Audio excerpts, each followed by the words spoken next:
Salut tout le monde, j'espère que vous allez bien. Cette vidéo, oui, je sais, elle a mis quelques jours à sortir, mais c'est pas grave, c'est pas forcément le plus important.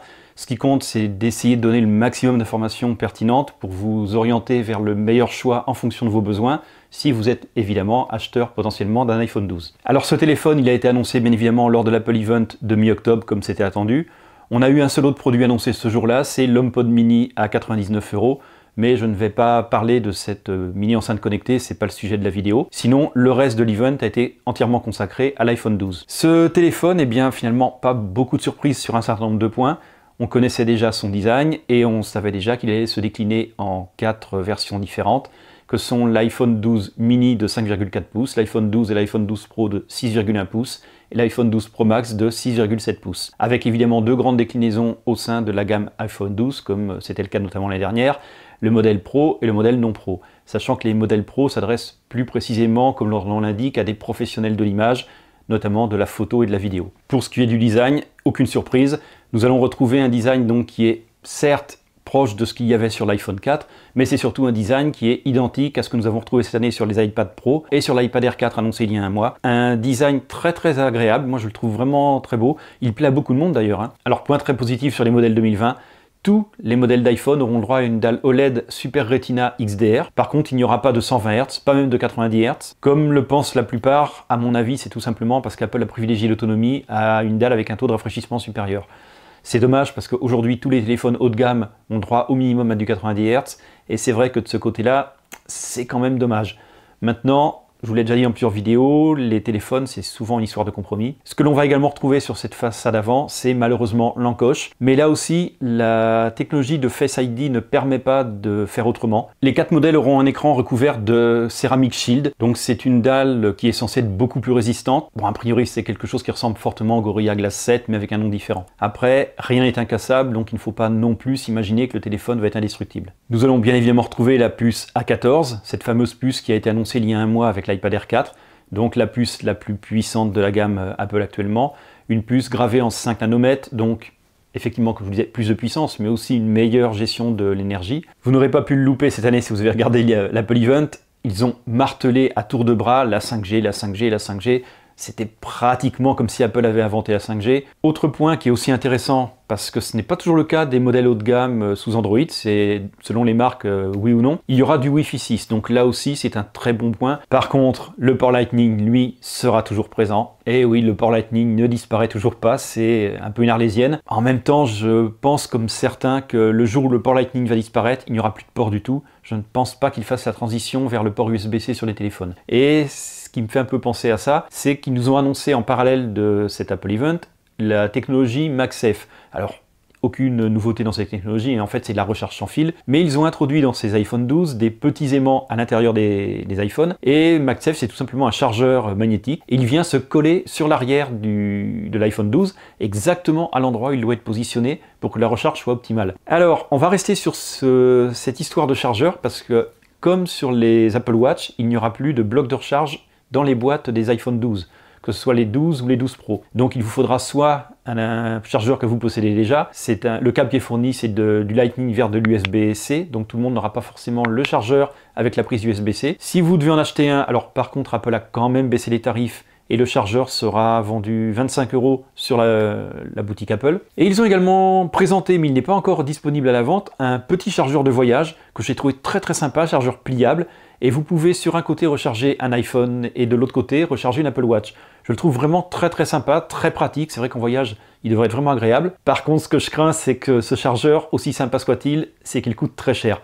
On verra, pour l'instant il n'est pas disponible à la vente. Voilà ce que l'on peut dire sur ce qui va être commun à l'ensemble de ces téléphones. Les modèles non pro vont avoir un dos en verre brillant, contrairement au modèle pro qui aura un dos en verre mat. Pour ce qui est de la RAM, alors vous le savez certainement, Apple ne communique jamais ni sur la RAM, ni sur la capacité des batteries. Mais il y a quand même des éléments qui commencent à fuiter un petit peu, et il semblerait que les iPhone 12 non pro bénéficient comme la gamme iPhone 11 de 4 Go de RAM. Pour ce qui est de la photo, nous avons deux capteurs au dos, un grand angle et un ultra grand angle. Les deux capteurs sont de 12 millions de pixels. Alors ces 12 millions de pixels, j'en ai vu un certain nombre qui critiquaient en disant que c'était nul, Apple était toujours à 12 millions de pixels. C'est franchement quelque chose qu'il faut prendre avec de grosses pincettes.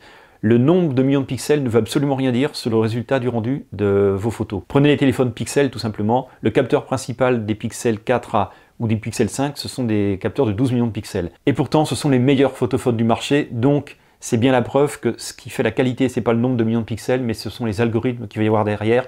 C'est le traitement que l'on fait de ces photos. Et d'ailleurs, de ce côté-là, je pense qu'Apple va, cette année avec les iPhone 12, faire jeu égal probablement avec les pixels de Google. Le grand angle des iPhone 12 aura une stabilisation optique. Élément très intéressant, les 3 capteurs, c'est-à-dire les 2 arrière et celui de la façade avant, vont avoir le droit au mode nuit. Alors ce mode nuit, évidemment, il a encore été amélioré par rapport à ce qui se faisait l'année dernière. C'est essentiellement ou même majoritairement sur toute la partie logicielle, la partie algorithmique, qu'Apple a travaillé pour améliorer la qualité photo et vidéo de ses téléphones. Pareil pour le mode Deep Fusion, il va être disponible sur les 3 caméras. Et pour ce qui est de la vidéo, vous savez que c'est un élément vraiment très important. Apple est clairement le meilleur en vidéo au niveau des téléphones, sans conteste depuis plusieurs années. Et nous allons retrouver sur les 3 caméras des iPhone 12 un mode HDR Dolby Vision en 4K 30 fps, ce qui est inédit sur les téléphones. Alors évidemment, il faudra voir quand même le rendu au final, mais nous sommes chez Apple, on sait que l'image et notamment la vidéo, c'est quelque chose d'hyper important chez eux, et ils n'ont pas communiqué autant là-dessus pour se louper.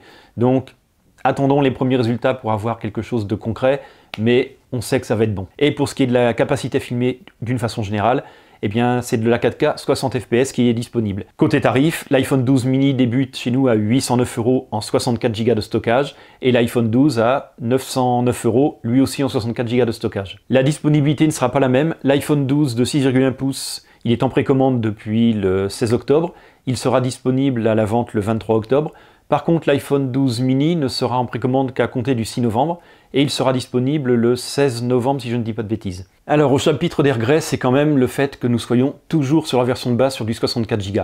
Franchement, 64 Go à fin 2020, pour moi c'est pas possible. Et au niveau des tarifs, on peut être un tout petit peu déçu. Alors bien sûr, il n'y a pas d'explosion tarifaire comme on a pu le voir chez les constructeurs Android, notamment durant le premier semestre 2020. Par contre, il y a quand même un petit gap qui a été franchi, puisque l'année dernière, il n'y avait pas d'iPhone 11 mini, juste l'iPhone 11 de base, et il était à 809 €. Cette année, le modèle équivalent, l'iPhone 12, est à 909 €, 100 € de plus. C'est l'iPhone 12 mini qui le remplace en termes de prix. Alors on a quand même, dans l'absolu, une augmentation de 100 €. Par contre, c'est vrai, je le reconnais, on a l'apparition de la dalle OLED qui n'était pas présente l'année dernière, il y a la 5G, même s'il faut le reconnaître, on s'attendait quand même plutôt à des tarifs 50 € inférieurs sur l'iPhone 12 mini et l'iPhone 12. Alors par contre, en termes de vente, l'iPhone 12 et l'iPhone 12 mini, à mon avis, Apple va en écouler des palettes et des palettes, enfin, je pense que ça va faire un carton. Et je pense que l'apparition d'un iPhone 12 mini de 5,4 pouces va encore booster les choses, parce que tout simplement, il y a une clientèle, quoi qu'en disent les constructeurs Android, il y a vraiment une clientèle pour des téléphones plus petits, plus compacts, plus légers. Et d'ailleurs, je serais très curieux de voir les ventes de l'iPhone 12 mini dans les mois qui viennent, et peut-être les constructeurs Android réviseront-ils un peu leur position par rapport aux téléphones plus compacts. Par contre, si jamais ils venaient à réviser leur position, il ne faudra pas qu'ils se loupent. Un téléphone plus compact ne veut pas dire un téléphone bas de gamme. Voyons à présent ce qu'il en est des modèles Pro. Puisque beaucoup, même si vous n'êtes pas forcément, pour la majorité d'entre vous, acheteurs des modèles Pro, il n'empêche que c'est souvent ceux-là sur lesquels tout le monde se concentre. Pour ce qui est du design, ça va être exactement la même chose que sur les modèles non Pro. Par contre, il y aura des matériaux un peu plus premium au niveau de la dalle. Les côtés du téléphone ne seront pas en aluminium, mais en acier inoxydable. Bref, matériaux plus premium, mais le design est strictement identique pour le reste. Alors par contre, le modèle Max, c'est vraiment un monstre, 6,7 pouces et un poids de plus de 220 grammes. Donc ça sera un énorme pavé qui ne conviendra pas à tout le monde, loin s'en faut. Et je vous parlais de la RAM tout à l'heure sur les modèles non Pro. Donc là aussi sur le modèle Pro, évidemment, aucune info officielle de la part d'Apple, mais il semblerait que les modèles Pro bénéficient de 6 Go de RAM pour notamment traiter de façon plus fluide un certain nombre de choses beaucoup plus gourmandes concernant la photo et la vidéo. Je vous le disais un peu plus tôt dans la vidéo, ce qui va différencier majoritairement les modèles Pro des modèles non Pro, c'est l'usage qui va plutôt être destiné aux professionnels de l'image, que ce soit de la photo et de la vidéo. Nous allons retrouver 3 capteurs au dos du téléphone, contrairement au modèle non Pro qui n'en a que 2. Nous avons évidemment le grand angle et l'ultra grand angle, mais nous allons avoir également un téléobjectif en plus. Nous allons également avoir un quatrième... Alors pas vraiment, c'est pas un capteur, c'est le capteur LiDAR. Ce capteur LiDAR est destiné à faire des photos de nuit, enfin des portraits de nuit, ce qui ne sera pas possible sans ce scanner. Et il permet également la réalité augmentée, même si pour l'instant il n'y a rien de concret de présenté de ce côté-là. Voilà, c'est intéressant, mais pour le moment il n'y a pas d'exploitation concrète. Sur le capteur grand angle, nous avons évidemment un capteur de 12 millions de pixels, mais le modèle Pro va avoir un capteur plus grand. Alors c'est Apple qui le dit lui-même, il nous signale que ce capteur sera plus grand de 47% par rapport au modèle Pro, et ils annoncent des capacités en photo de nuit notamment supérieures de 87%, ou plutôt des photos améliorées de 87%. Bon, la façon dont ils vendent en nous disant qu'il y avait plus de place pour le mettre sur le modèle Max, Ouais, si on veut, je suis moyennement convaincu. En tout cas, c'est une certitude, le modèle Max aura un capteur grand angle plus qualitatif que celui du modèle Pro de 6,1 pouces. Nous allons évidemment retrouver le mode nuit, le Deep Fusion sur l'ensemble des capteurs, hein, les 3 à l'arrière et celui à l'avant. Comme sur le modèle non Pro, nous allons avoir du HDR Dolby Vision au niveau de la 4K. Alors par contre, la caméra de la façade avant sera à 30 images par seconde, alors que les capteurs à l'arrière auront eux par contre la possibilité de monter jusqu'à du 4K 60 fps. Et au niveau du téléobjectif, là aussi il va y avoir des petites différences qui seront à mon avis moins gênantes mais qui sont quand même là. C'est tout simplement qu'il va y avoir un zoom x2 sur le modèle Pro et un zoom x2,5 sur le modèle Pro Max.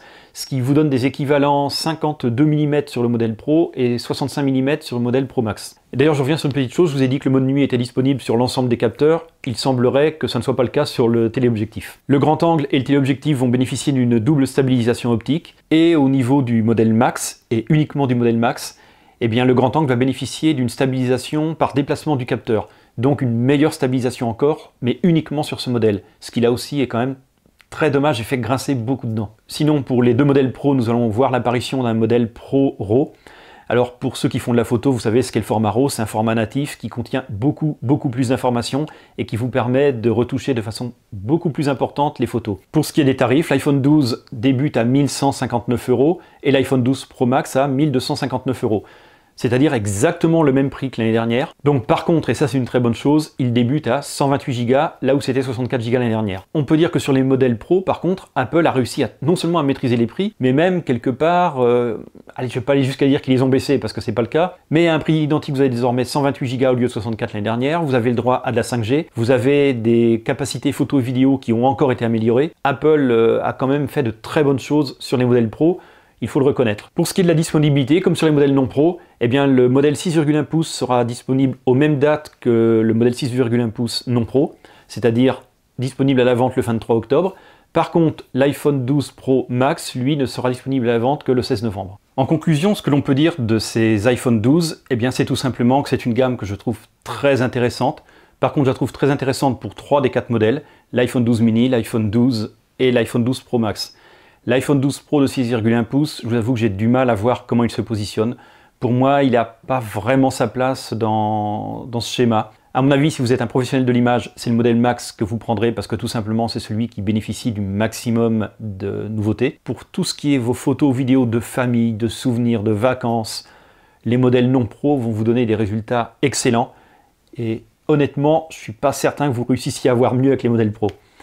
Par contre, si vraiment vous êtes amateur des très grands écrans, là il est évident que le modèle Max vous plaira pour cette particularité. Par contre, si vous êtes un professionnel de l'image et que les gros pavés très lourds, c'est pas forcément votre truc, j'ai envie de dire vous êtes mal barré. Dans la très large majorité des cas, c'est le modèle non pro qui sera idéal pour vous. D'ailleurs, je me dis que c'est probablement ce modèle-là qui est finalement le meilleur modèle pour moi aussi. En tout cas, je serais assez curieux de savoir quels sont vos retours. D'abord, est-ce que vous êtes utilisateur d'iPhone ou pas? Est-ce que vous envisagez de passer sur iPhone ou pas? Et je serais aussi très curieux de savoir quel modèle vous intéresse, et notamment le modèle mini. Parce que j'ai quand même vu pas mal de sondages à droite et à gauche, et manifestement c'est un modèle qui attire beaucoup de monde. Donc moi je serais vraiment curieux d'avoir vos retours sur l'utilisation d'un téléphone de petit format, mais évidemment un petit format qui ne veut pas dire faire des concessions. Bref, n'hésitez pas à me dire quelles sont vos préférences, je suis vraiment très curieux d'avoir ces retours. J'espère vous avoir apporté des éléments pour éventuellement choisir entre l'un ou l'autre téléphone en fonction de vos préférences. De toute façon, s'il y a des questions auxquelles je n'ai pas répondu, n'hésitez pas, les commentaires sont là pour ça, posez vos questions, j'y répondrai évidemment au mieux de mes possibilités. Si la vidéo vous a plu, n'hésitez pas à lui mettre le pouce qui va bien. Merci de partager la vidéo sur les réseaux sociaux, ça fait connaître la chaîne, c'est toujours bon aussi pour les algorithmes de YouTube. Quant à moi, je vous dis à très bientôt dans une prochaine vidéo. Salut tout le monde!